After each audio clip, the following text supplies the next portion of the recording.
Cooper with the Canine Chronicle, bringing you another Table Talk Live update from the 149th Westminster Kennel Club Dog Show in New York City. Best thing ever.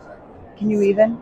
This facility, Javits, is amazing. I know they've tried to come here for years, and they haven't been able to because of a conflict of dates, but this facility is where they always wanted to be to have the breed judging, and you can't ask for a better location. You really can't. I mean, I was excited about coming here, and when I got here the other day, the agility was going on.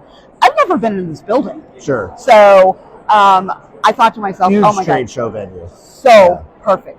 So perfect. So if you haven't been and you're not here this year, this is definitely something that you need to put on your bucket list as a spectator or an exhibitor. Yeah, space, there's room for the dogs, the rings are big enough to show them, everything's perfect. Everything is perfect. It's perfect. It really is. The lighting is great. The temperature is great. I can't even say enough about it. No, so they've done an amazing job absolutely. making this you bet. into a showcase arena. Mm-hmm. I mean, again, I have to take my hat off to Donald Sturz because he really forward thinking. Yeah, very hard thinking. He didn't take no for an answer, No, basically, and no. used his relationships and hooray. So not only is Westminster back in this city, but this was the first year that the Progressive Yeah, I think in over 5 years they're back in the city again is as back well. in the city. And that was always kind of the showcase for the toys. It's the Montgomery County of the toy world. Right. For years. Right. So this Right. was their 100th show, right? which was incredible to be invited to judge. So Jason judged the Progressive and did a Yorkie specialty as well, I believe. Yorkies and pugs, yes. Yeah. So I'll bet the energy there was just as amazing, right? Oh, everybody was happy. And, you know, they've always had that Yorkie specialty at the New Yorker. So it was coming home for the Yorkshire Terrier Club, and they had their national yesterday. And then we also had Progressive. They had room for 3 rings, which is more. We usually had just 2 rings, and they had plenty of room for grooming. So, yeah, the show is really well received. One of the things and the highlights for me of the Progressive was that an owner-handler went all the way in both. In both sets. So I did owner-handler best in show. I did Shih Tzus the day I judged best. And there was this beautiful Shih Tzu I'd never seen that came from Canada with its owner-handler, breeder owner-handler, I believe, and won the whole thing. And then David Fitzpatrick judged, and he awarded it best in show at Progressive over all the big winning dogs. I don't know the record of the dog from Canada, but it has to have some kind of record, or it's gonna have one. It's gonna have one. There you go. It was a beautiful dog. So, and it's a tribute to owner handlers because I had such a great group. My second place was this gentleman from Mexico who's done very well with Chihuahuas in the past in the States, and he came with a beautiful bitch that I put up, and I adored her too. I mean, you couldn't go wrong. You were spoiled with the owner-handler dogs. They were great dogs. Amazing. So, owner-handlers, here we go again. You can be in the ring with professionals. My suggestion to you is stay in your world with your dog. Show it. You never know what's going to happen. And if you do a good job and your dog does a good job, you have an equal chance. You really do. I mean, I think they have an advantage in a way because, as a handler, if I went to Progressive, I had class dogs, I had specials and a lot of breeds. If you're an owner handler in a breed, you maybe have 1 or 2 dogs, and you can really focus the whole time. And it was evident. I mean, that dog was so in tune with the handler, and I don't know. I wish people would get rid of that narrative that they can't win. Right. Morrison Essex the last Morrison Essex, 6 out of the 7 dogs were breeder, owner, handler dogs in best in show at the largest show in the country. So I think the moral of the story is if you have a good dog, you will win, period. And whether you're a handler, an owner, or whatever you are, get a good dog, breed a good dog, keep it in good condition. It's going to win. It's going to win. There you go. Yeah, it's going to win.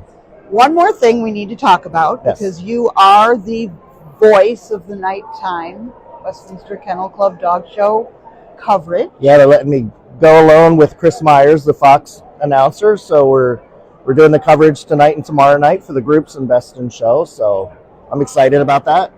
You know, it's an opportunity to represent not only our breeders and speaking about the tradition of breeds and why they're made the way they are, but also talking to the bigger crowd, which is the uneducated public who's going out there and seeing a dog for the first time and kind of embracing this curiosity of why do they look that way? What is their temperament like? So I have a dual role. While I respect the breeders and never, I never want to belittle our sport, I also want to not go so far sometimes so that the public can understand and become engaged with what we're talking about.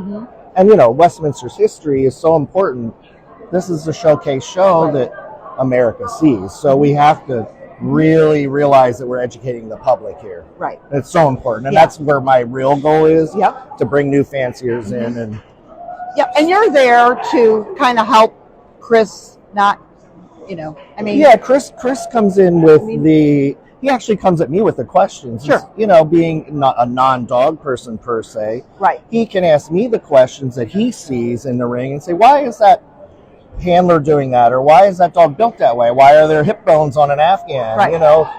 All these salient breed things that somebody at home might not understand. Exactly. And it really helps me because to me it's common sense. Right, exactly. I'm a judge and I don't see it that way. So and you it's really don't nice. think of those questions, right? Which is terrific. So I have to take a step back and remember where I started and all those questions I had as a beginner, which is really important.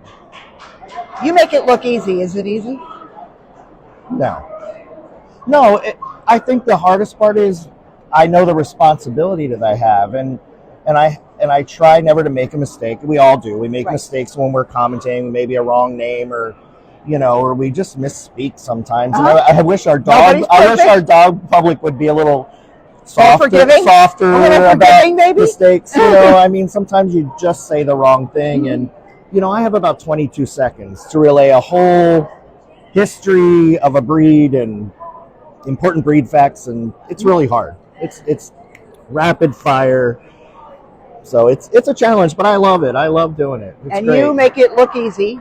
You do a great job. We thank you because it is. That is one of our few opportunities to educate the public. Yeah, this is our forward-facing public statement to the world, and come love our dogs, and there's something for everybody. So it's really important. And if you know people that are out here, encourage them to come. This is a bench show. There's the only one right now. Yeah, and it's nice to have a bench show again so that the public can come and see 20 or 30 of a dog. Absolutely. Philly was benched, but this is like the bench. We have New York City coming to see. I mean, you have hundreds of thousands of people through the days coming to see dogs. So it's a great opportunity. So everybody at home, join us for the next couple days. We're going to keep you updated on everything that's happening. Tonight, watch our star here on, what is it, FS1? FS1, yes. And you can watch the groups. Pre-show starts at 7:30. 7:30, you guys. Eastern. We will see you throughout the next couple of days. Thanks, Deb. Bye-bye. Bye.